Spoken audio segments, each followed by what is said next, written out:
E aí galera, beleza? Facchini falando.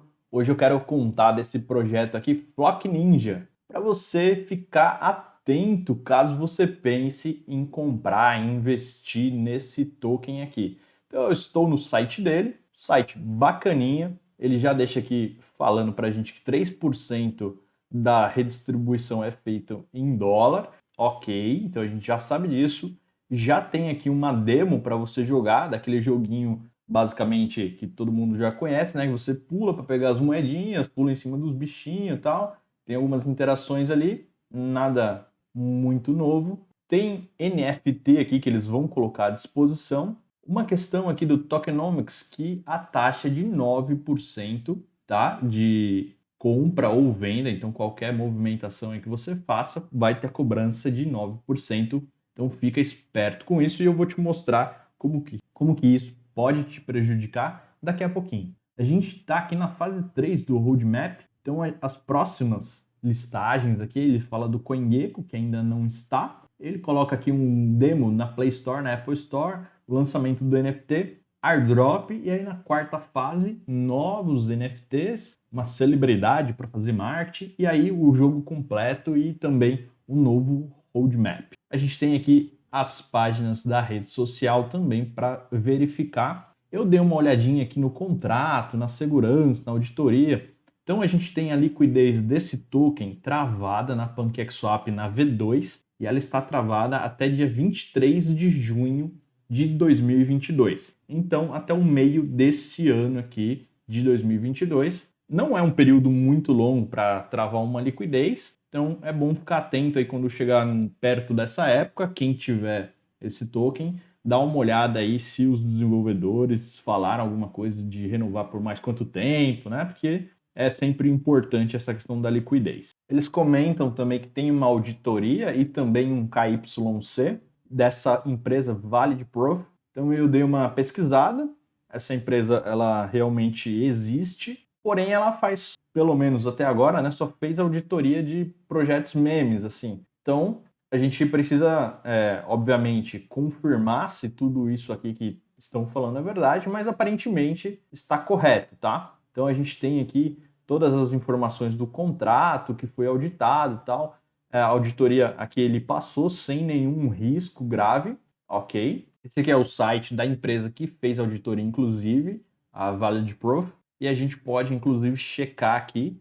Eu já coloquei o contrato aqui do Ninja Flock e tem aqui o KYC e auditoria.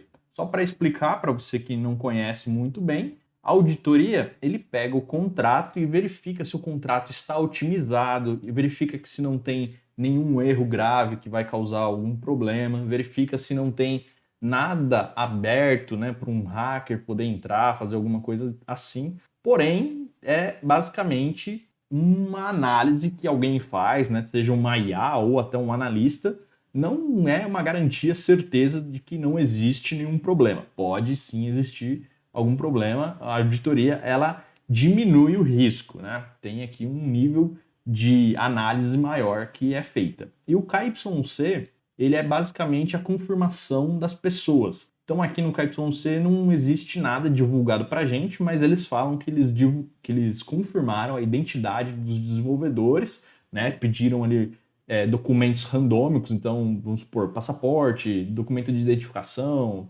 carteira de alguma coisa. E aí essas pessoas enviaram esses documentos e foi comprovado que elas são elas. Então está confirmado aqui que existe pessoas e que essas pessoas são quem elas falam que são, por mais que a gente não tenha acesso aos dados aqui de quem são essas pessoas. Mas está aqui como auditado e KYC também aprovado. E como vocês podem ver aqui na tela da BSC Scan, temos um total supply de centenas, milhares, milhões, 100 bilhões de tokens com basicamente 12 mil holders e 100 mil transferências que foram feitas até agora. Mas casas decimais, elas são 18, então 18 depois da vírgula. É bastante coisa, né? Aqui na questão dos holders, nós temos o endereço de gravação, que foi queimado 20% do total supply.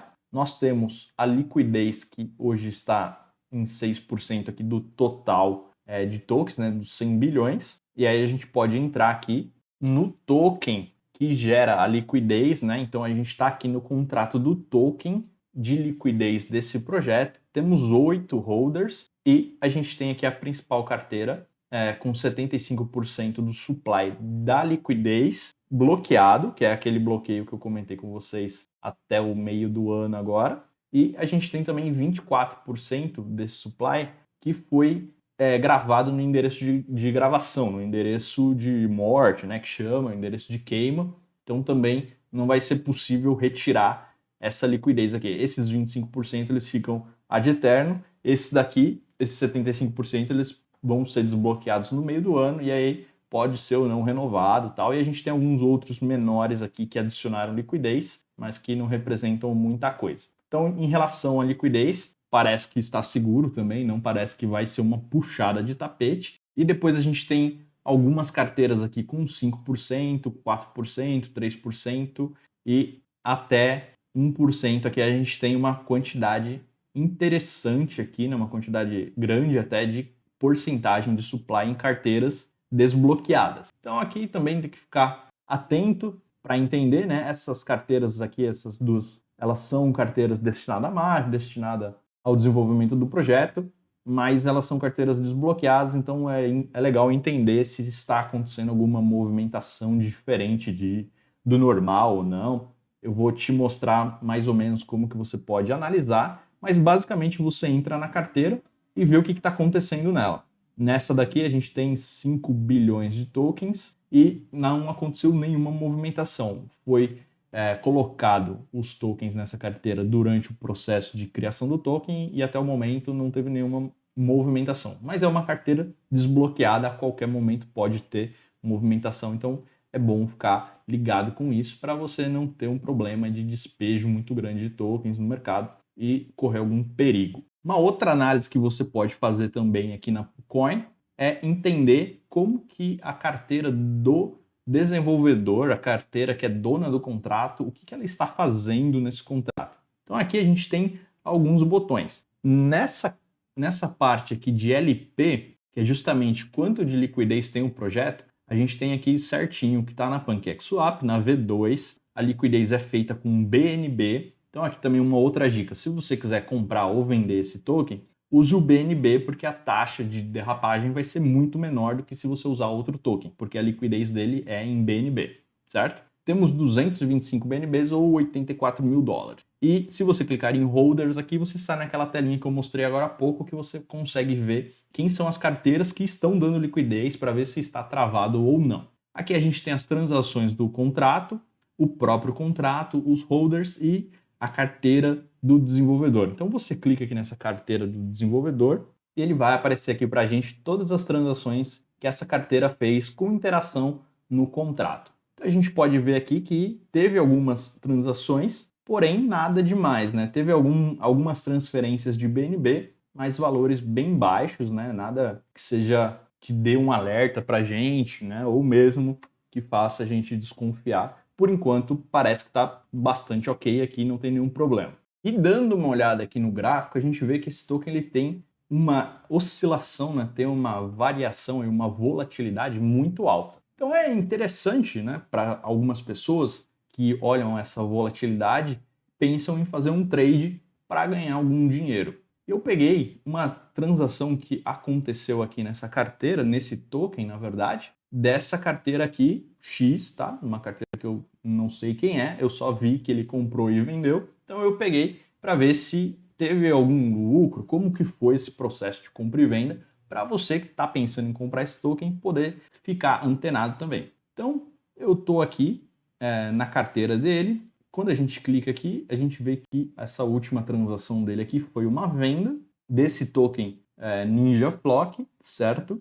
Por BNB. E ele fez essa compra basicamente aqui há 5 horas atrás. Ele trocou um outro token que ele tinha, um tal de LUS, por esse Ninja Flock. Então vamos ver como que foi essa operação dele. Eu vou entrar aqui na compra, tá? Ele comprou 0,39 BNB, na época era 174 dólares, né? A gente tem que lembrar que o BNB ele tem a variação aí, então vamos pensar aqui em BNB, porque aí fica fixo, né? Porque ele comprou e vendeu por BNB.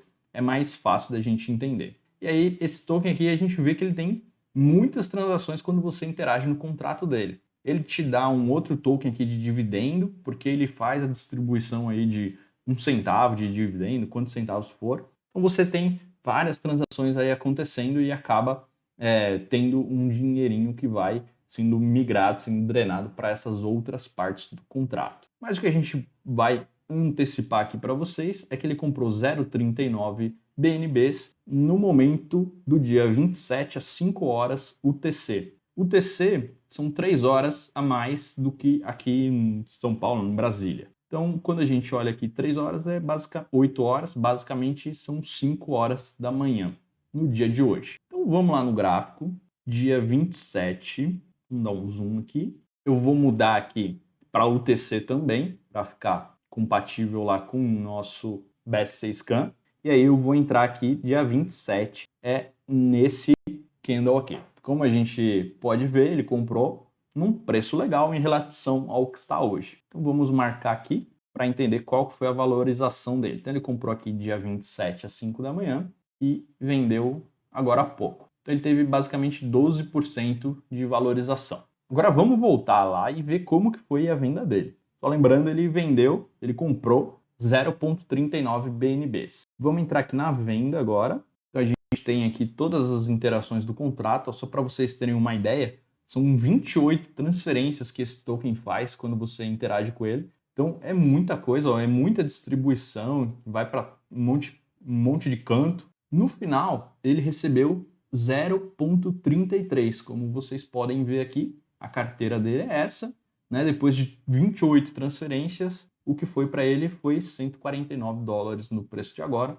ou 0,33 BNBs. Dá mais ou menos uns 15, 16% negativo. Então ele tomou um pênalti de 16%, mesmo tendo uma valorização de 12%. Por quê? Muito se explica daquela taxa do token de 9% na compra e 9% na venda. Então só nisso você já toma um pênalti bem grande, certo? E você precisa ficar muito esperto, além de todas essas transaçõezinhas aqui que são feitas com o seu saldo e também o próprio dinheiro que você gasta para fazer uma compra e uma venda. Então tudo isso somado causou um prejuízo para ele de mais de 16%, sendo que provavelmente ele achou que ele ia ter uma valorização. Então muito diferente do que a pessoa pensa é o que aconteceu na realidade. Então fique esperto quando você for comprar esses tokens que têm uma alta taxa para você comprar ou para você vender,